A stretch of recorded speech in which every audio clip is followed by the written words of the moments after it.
आज की चर्चा एक ऐसे संगठन पर है जो हम में से कई लोगों की जिंदगी का हिस्सा है, कभी सुविधा बनकर तो कभी सिरदर्द। आरडब्ल्यूए यानी रेजिडेंट वेलफेयर एसोसिएशन। हम खास तौर पर उत्तर प्रदेश के संदर्भ में इसके पीछे के मिथकों और जो कानूनी सच्चाइयां हैं उनकी तह तक जाएंगे। हमारे पास जो जानकारी है वो बहुत दिलचस्प है। एक तो एक इंटरैक्टिव स्क्रिप्ट है जो आरडब्ल्यूए से जुड़े कानूनी सवालों के सीधे सपाट जवाब देती है, और दूसरा एक दस्तावेज है जो एक आदर्श, एक लोकतांत्रिक आरडब्ल्यूए का खाका खींचता है। तो आज का हमारा मिशन है कानून की नज़र में आरडब्ल्यूए की हकीकत को समझना और ये जानना कि एक अच्छी आरडब्ल्यूए की असली पहचान क्या होती है। बिल्कुल। आज की बातचीत का मकसद साफ है। पहले हम उन आम धारणाओं और जो दबाव होते हैं उनको परखेंगे जो आरडब्ल्यूए को लेकर बने हुए हैं। क्या ये वाकई कानूनी तौर पर ज़रूरी हैं? इनके अधिकार कहाँ से शुरू होते हैं और कहाँ ख़त्म? और फिर हम इस पर गहराई से बात करेंगे कि अगर एक आरडब्ल्यूए बनानी ही है तो उसके सिद्धांत क्या होने चाहिए ताकि वो निवासियों को जोड़ने का काम करे, तोड़ने का नहीं। ठीक है, तो चलिए इस पूरे मायाजाल को समझने की कोशिश करते हैं। सबसे पहला और शायद सबसे बड़ा सवाल जो हर किसी के मन में आता है, क्या उत्तर प्रदेश में किसी भी रिहायशी कॉलोनी के लिए आरडब्ल्यूए बनाना कानूनी तौर पर अनिवार्य है? एक तरह से क्या ये एक सरकारी नियम है? इसका एक शब्द में और बिल्कुल साफ जवाब है नहीं। नहीं? जी नहीं। हमारे स्रोत इस बात पर बहुत स्पष्ट हैं कि उत्तर प्रदेश में ऐसा कोई कानून नहीं है जो किसी भी रिहायशी कॉलोनी को आरडब्ल्यूए बनाने के लिए मजबूर करता हो। ये पूरी तरह से एक स्वैच्छिक संस्था है। इसका आधार आपसी सहयोग और कल्याण है, कोई कानूनी मजबूरी नहीं। एक मिनट, ये बहुत बहुत बड़ी बात है। मतलब जो एक माहौल बनाया जाता है कि आरडब्ल्यूए तो होनी ही चाहिए, वो कानूनी नहीं है। और क्या ये बात हर तरह की कॉलोनियों पर लागू होती है, जैसे अनाधिकृत कॉलोनियां या जहां लोगों ने अपने प्लॉट पर अलग अलग घर बनाए हैं? हाँ, ये हर जगह लागू होता है। अगर कॉलोनी अनधिकृत है लेकिन रिहायशी जोन में है, तब भी कोई कानूनी बाध्यता नहीं है। और जहां तक प्लॉटेड कॉलोनियों की बात है तो यूपी अपार्टमेंट एक्ट भी मुख्य रूप से फ्लैट्स और ग्रुप हाउसिंग पे ही लागू होता है। अच्छा। व्यक्तिगत प्लॉट वाले मकानों पर नहीं। तो प्लॉटेड कॉलोनियों के लिए ये पूरी तरह से वैकल्पिक है, लोगों की अपनी मर्जी पर। तो फिर ये दबाव आता कहाँ से? क्यों लोगों को ऐसा लगता है कि आरडब्ल्यूए बनाना ही पड़ेगा? क्या कोई सरकारी विभाग या अथॉरिटीज के लिए मजबूर कर सकती है? नहीं, कोई भी अथॉरिटी आपको रजिस्ट्रेशन के लिए मजबूर नहीं कर सकती जब तक कि किसी खास प्रोजेक्ट के लिए कोई स्पष्ट सरकारी आदेश ना हो, और जो कि प्लॉटेड कॉलोनियों के लिए सामान्य तौर पर नहीं होता।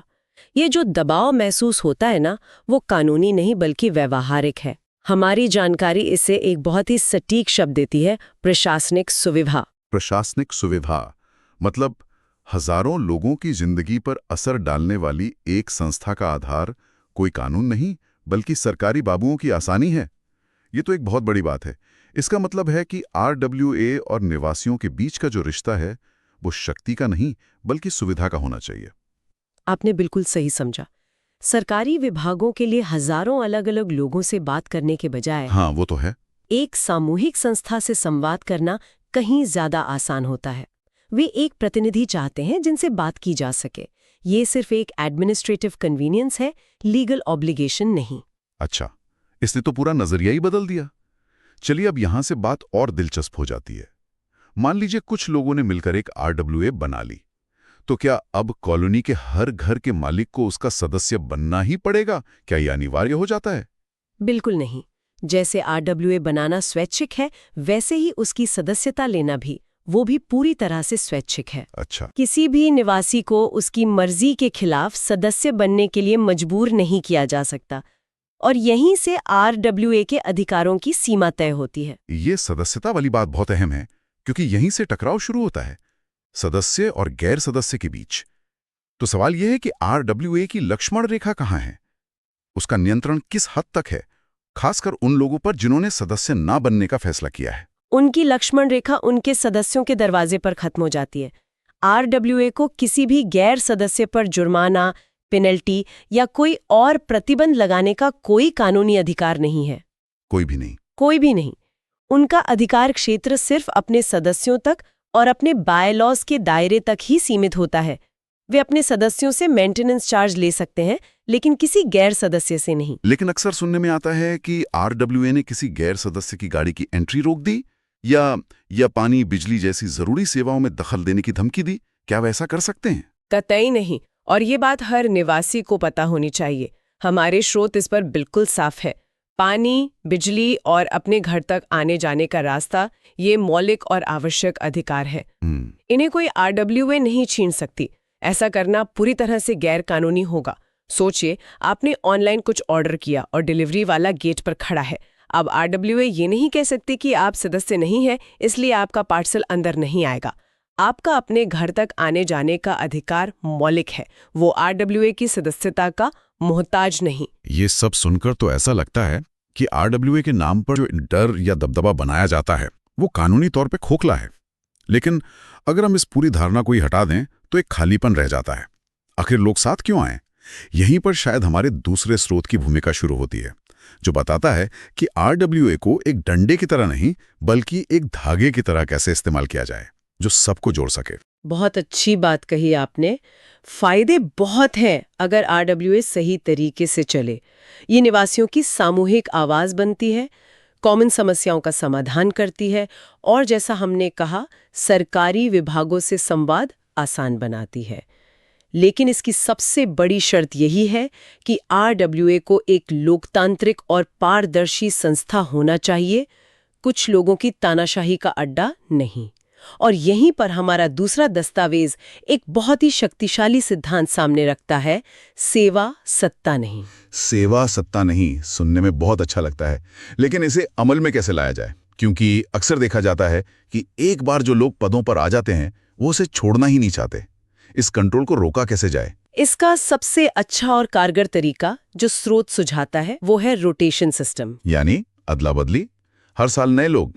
सचिव और कोषाध्यक्ष जैसे मुख्य पदों पर भी हर साल रोटेशन होना चाहिए। इससे सत्ता किसी एक व्यक्ति या गुट के हाथ में केंद्रित नहीं होती। स्रोत तो यहाँ तक कहता है कि जब तक हर परिवार का कम से कम एक सदस्य समिति का हिस्सा ना बन जाए, तब तक दूसरा चक्र शुरू नहीं होना चाहिए। ये रोटेशन वाली बात वाकई सोचने वाली है, क्योंकि ये सिर्फ RWA की समस्या नहीं है। किसी भी छोटे संगठन में यही होता है कि कुछ लोग पदों पर चिपक जाते हैं। तो ये एक तरह का एंटी इनकम्बेंसी क्लॉज है जो सिस्टम में ही बना हुआ है। लेकिन इसमें एक दिक्कत नहीं है। अगर हर साल टीम बदलती रहेगी तो किसी भी बड़े प्रोजेक्ट में निरंतरता मतलब कंटिन्यूटी कैसे आएगी? कोई काम शुरू होगा और अगले साल नई कमेटी उसे बंद कर देगी। ये एक बहुत ही जायज सवाल है और इसका जवाब RWA के ढांचे में ही छिपा है। एक आदर्श RWA के ढांचे में सिर्फ एक मैनेजिंग कमेटी नहीं होनी चाहिए। एक बेहतर ढांचे के लिए 3 चीजें सुझाई गई हैं। पहली है मैनेजिंग कमेटी, जिसका काम है नीतियों को लागू करना और रोजमर्रा के काम देखना। ठीक है, और बाकी 2 क्या हैं? दूसरा और बहुत महत्वपूर्ण है सलाहकार बोर्ड यानी एडवाइजरी बोर्ड। Advisory board. जी, इसी में आपकी समस्या का समाधान है। इस बोर्ड में कानून, फाइनेंस या प्रशासन जैसे क्षेत्रों के अनुभवी और वरिष्ठ सदस्यों को शामिल करना चाहिए। इनका काम रोज बदलना नहीं है। ये बोर्ड एक तरह से संस्था की याददाश्त और विजन को जिंदा रखता है। मैनेजिंग कमेटी बदलती रहेगी, लेकिन सलाहकार बोर्ड उन्हें सही दिशा और निरंतरता देगा। अच्छा, तो सलाहकार बोर्ड एक तरह का थिंक टैंक है जो अनुभव और स्थिरता देता है। ये बहुत अच्छा विचार है। और तीसरी चीज क्या थी? तीसरी और शायद आपसी सौहार्द के लिए सबसे जरूरी है विवाद समाधान समिति, ग्रीवियंस कमेटी। हर समाज में छोटे मोटे झगड़े होते हैं, पार्किंग को लेकर, शोर को लेकर, बच्चों के खेलने को लेकर।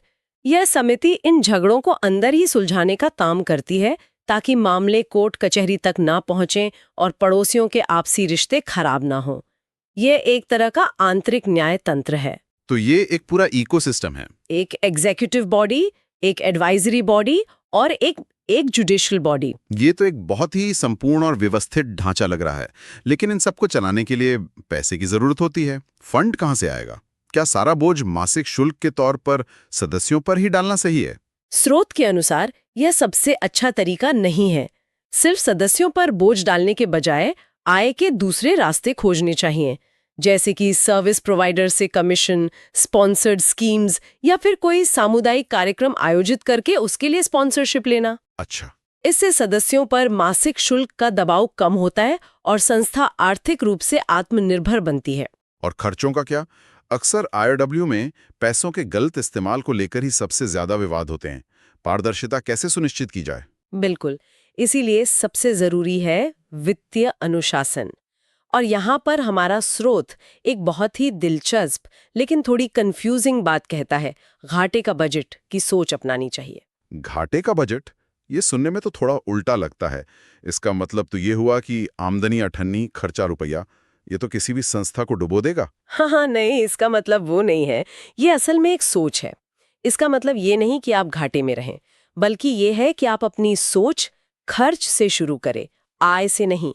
पहले ये तय करें कि इस साल हमें जरूरी कामों पर कितना खर्च करना है, और फिर उस खर्च को पूरा करने के लिए पैसे जुटाने का तरीका सोचें। अच्छा, तो मतलब ये हुआ कि आरडब्ल्यूए को पहले ये नहीं सोचना चाहिए कि हम सबसे कितना पैसा इकट्ठा कर सकते हैं और फिर उसे कहाँ-कहाँ उड़ाएं, बल्कि पहले ये तय करना चाहिए कि हमें कम से कम कितना खर्च करने की जरूरत है। एक तरह से जरूरत आधारित बजटिंग, ना कि आय आधारित। फिजूल खर्ची पर पहले से ही लगाम। आपने एकदम सही पकड़ा। हर काम के लिए पहले बजट तय हो, बिना बजट के कोई निर्णय ना लिया जाए। इससे पारदर्शिता भी रहती है और पैसों का सही इस्तेमाल भी होता है। तो अगर हमें एक आदर्श आरडब्ल्यूए की पूरी भावना को कुछ शब्दों में समेटना हो, तो वो क्या होगी? इसकी मूल भावना 4 स्तंभों पर टिकी है, जैसा कि हमारे दस्तावेज में भी जिक्र है। पहला, सेवा, सत्ता नहीं। दूसरा, सहयोग, नियंत्रण नहीं। तीसरा, पारदर्शिता, गोपनीयता नहीं। और चौथा, समावेशन, बहिष्कार नहीं। एक आदर्श सोसाइटी वो है जहां हर किसी को मौका मिले, फैसले सबके सामने हो और नेतृत्व अस्थायी हो, लेकिन सेवा की भावना स्थायी रहे। जब कोई आरडब्ल्यूए इन सिद्धांतों से भटकती है, तभी वो राजनीति का अड्डा और झगड़ों का केंद्र बन जाती है। तो आज की इस गहरी पड़ताल से 2 बातें बिल्कुल शीशे की तरह साफ हैं। पहली, उत्तर प्रदेश में आरडब्ल्यूए एक स्वैच्छिक व्यवस्था है, कोई कानूनी मजबूरी नहीं। इसकी सदस्यता और इसके नियम किसी पर जबरदस्ती थोपे नहीं जा सकते। ये निवासियों के सहयोग के लिए है, उन पर शासन करने के लिए नहीं। बिल्कुल। और दूसरी और उतनी ही महत्वपूर्ण बात यह है कि अगर एक आरडब्ल्यूए बनाई भी जाए, तो उसकी सफलता इस बात पर निर्भर करती है कि वो कितनी लोकतांत्रिक और सेवा भाव से चलाई जाती है। रोटेशन सिस्टम, सलाहकार बोर्ड और वित्तीय पारदर्शिता जैसे सिद्धांत उसे मजबूत बनाते हैं। सबसे बड़ा खतरा तब पैदा होता है जब आरडब्ल्यूए खुद को एक निजी सरकार समझने लगती है और असहमति की आवाज को दबाने लगती है। तब वो शांति की जगह संघर्ष पैदा करती है। ये एक बहुत ही जरूरी बिंदु है। लोकतंत्र सिर्फ देश के स्तर पर नहीं, बल्कि हमारे समाज, हमारी गली मोहल्ले के स्तर पर भी उतना ही जरूरी है। निश्चित रूप से ये याद रखना बहुत जरूरी है कि लोकतंत्र तभी टिकता है जब सत्ता का विकेंद्रीकरण हो और सभी को मौका मिले, चाहे वो देश का चुनाव हो या एक छोटी सी सोसाइटी का। जब कुछ लोग सत्ता पर हमेशा के लिए काबिज हो जाते हैं, तो संस्था का मूल उद्देश्य ही खत्म हो जाता है।